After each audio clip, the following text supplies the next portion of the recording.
Welcome to Cinema Bites, your go-to for movie recaps in a flash. Big twists, epic moments, all in just minutes. The movie Uncontained begins. In a world completely overrun by zombies, where the deadly zombie virus had been spreading for 6 long years, this brother and sister managed to survive inside a lonely mansion, proving a resilience and survival strength that not everyone possessed, because the dangers they faced were far greater than anyone could imagine. Not long ago, a young couple had driven up to that same mansion. When the brother, named Jim, stepped out holding what looked like a toy gun, the man directly asked him where his parents were, but Jim remained silent and gave no answer. Later that night, Jim and his little sister sealed every door and window, as children who looked like zombies were standing outside, ready to break in. Yet somehow, the night passed. In the morning, Jim checked the bullets in his gun magazine, showing it was no toy, as the siblings again went out to play, only for the same pickup truck to return. This time, the couple was much harsher in tone, again demanding to know where the parents were. Jim lied, saying they went to town for supplies, but fooling two adults was never easy. The smiling woman pointed out that the town was hours away and insisted they would stay here to protect the kids until their return. When they saw a mansion full of food and a working fridge, they quickly decided to remain, with Jack, the man, hiding their truck as though afraid of being followed. In the silence of night, Jim secretly overheard them speaking, realizing they liked this place too much. So he took his sister to the safe room, as always, a survival habit that had kept them alive. By morning, Jack acted like the house was already his, making breakfast early, while calm Jim whispered, "It will be over before you know it." When night returned, Jim asked strangely if the time had come. "Is it time?" His loyal dog sniffed him, then nodded as if to confirm. So Jim lifted his sister into his arms and locked her inside the secure chamber. Downstairs, the couple remained unaware of the danger looming until the woman left for the bathroom and saw zombies hunched outside the window. She quickly turned off the light, thinking darkness would hide her. But suddenly, the door behind opened, making Jack suspicious as he pulled out his gun and froze in horror at the bloody sight of his girlfriend, lifeless on the floor. After that, the couple disappeared from the story forever, while Jim and his sister acted as if nothing had happened. The next day, they were playing outside again. Surely it was not the first time someone had tried to invade their home. Meanwhile, a long-haired man was trekking through the frozen forest, following traps in the snow until he reached the mansion, where suddenly a little girl appeared before him. Jim was already pointing a pistol at it. During questioning, it was revealed his name was Adon, a special forces soldier searching north for his missing wife, which surprised Jim because this man seemed different. Adon did not ask for food or medicine, only for his gun back. Jim then made a deal. If Adon helped and restarted the electricity in the mansion, he would return the gun. When Adon asked where his parents were, this time Jim did not lie. He revealed that his father was a scientist missing for a long time, and his mother was an intelligence agency operative who had gone on a mission only a few days ago and was expected to return soon. As Adon kept looking at the running machine, memories seemed to flood back into him, and he was shocked to learn that the entire mansion was actually powered by electricity generated from the treadmill. Suddenly, outside the window, a zombie appeared, moving slowly. Without hesitation, Adon grabbed an iron rod,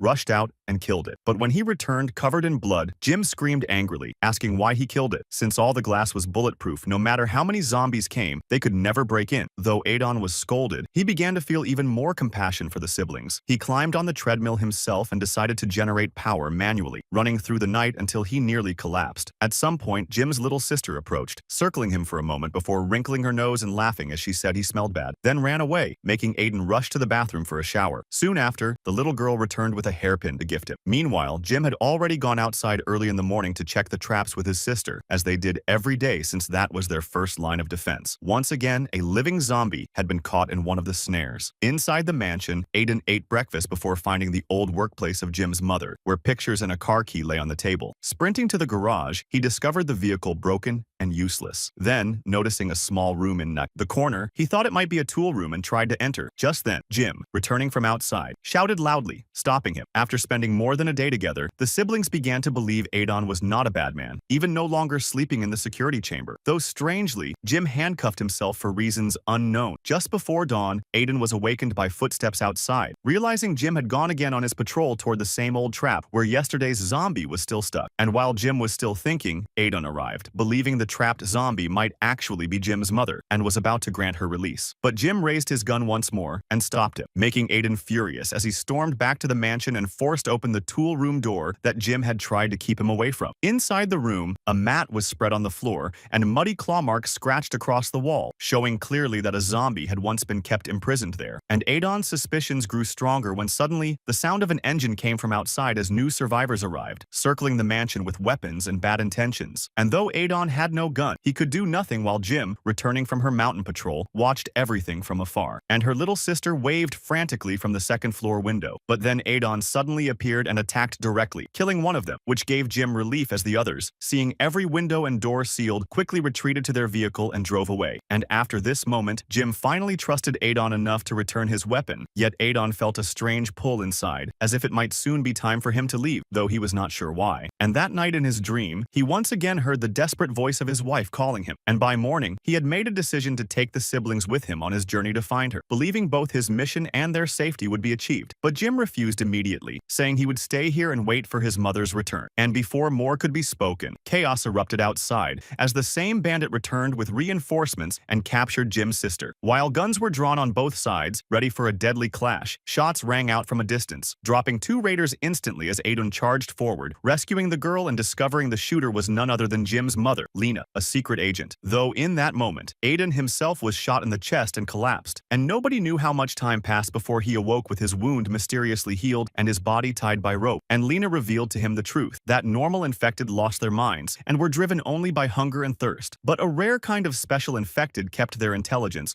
while also gaining zombie strength, rapid healing, and disease immunity. Though if badly wounded or too much time passed, they would slip into a crazy mode, acting like mindless zombies. And Adon realized with shock that he himself was one of them. As Lena explained, he should have died from the bullet, yet instead, he went crazy and recovered the next day. And she further revealed that Jim was also a special infected, and that it was actually he who had killed the couple during one of his crazy nights, which explained why he handcuffed himself before sleep. And when Adon asked if the crazy mode could be predicted, Lena explained that Jim's dog had been specially trained to smell the subtle changes in his body and warn them. And Adon remembered the room with claw marks where Jim was locked during those nights. And just then, another engine roared as Lena, carrying her daughter, dealt with armed militia led by a white-bearded man who already knew her, since his own daughter had run away with a boy, leaving him desperate to search with his men. But Lena promised she would inform him if she saw them. So, he left reluctantly. And that night, Adon casually asked what this mansion really was, and Lena revealed that the National Security Bureau had long suspected the zombie virus could spread. So thousands of hidden shelters had been built across deserted regions, each designed with advanced security, strong construction, and independent energy systems. And while Adon felt restless, thinking this knowledge could have saved many innocent lives, Lena sadly explained the truth about her family, as Jim and his sister were born with congenital heart disease, and their father, a biologist who first discovered the zombie virus, made a desperate decision when he realized Jim would not live beyond 3 years by injecting the virus into his son. And through a strange miracle, Jim became a special infected. But during his first crazy mode, he attacked his own father, who was bitten and eventually turned into a mindless zombie, forcing Lena to kill her husband with her own hands. A revelation that left Adon shaken, yet filled with deep respect for the mother who sacrificed everything to protect her small family. And slowly, Lena's trust in Adon also grew, until one day Jim's dog barked, signaling his condition was worsening,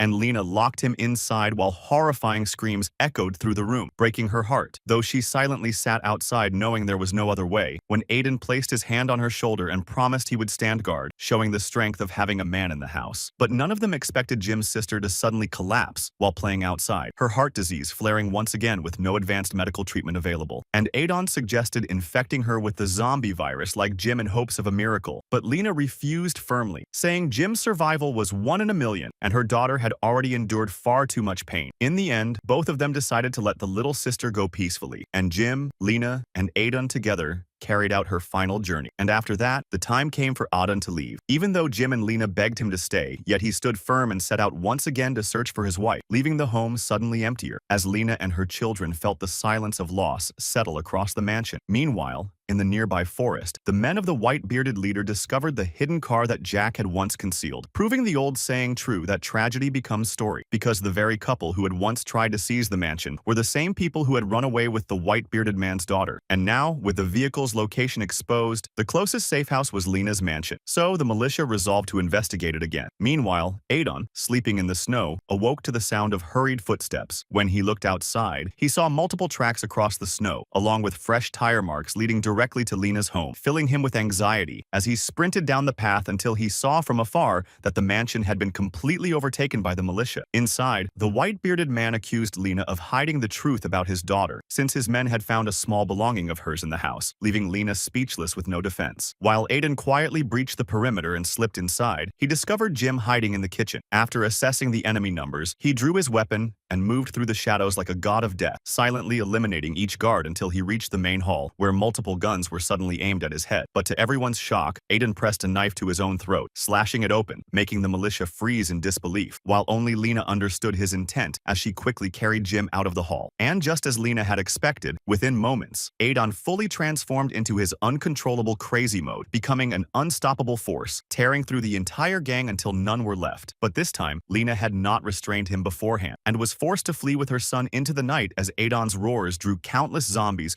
swarming toward the house. And when morning came, Aiden awoke to find the mansion utterly destroyed. On the table, a letter from Lena said she and her son had taken the car north, and if fate allowed, perhaps they would meet again. With a faint smile, Aiden picked up the little sister's favorite doll, strapped it to his back, and began walking north. If you liked the video, subscribe to the channel and activate the notification button so you never miss an updates. See you in the next video.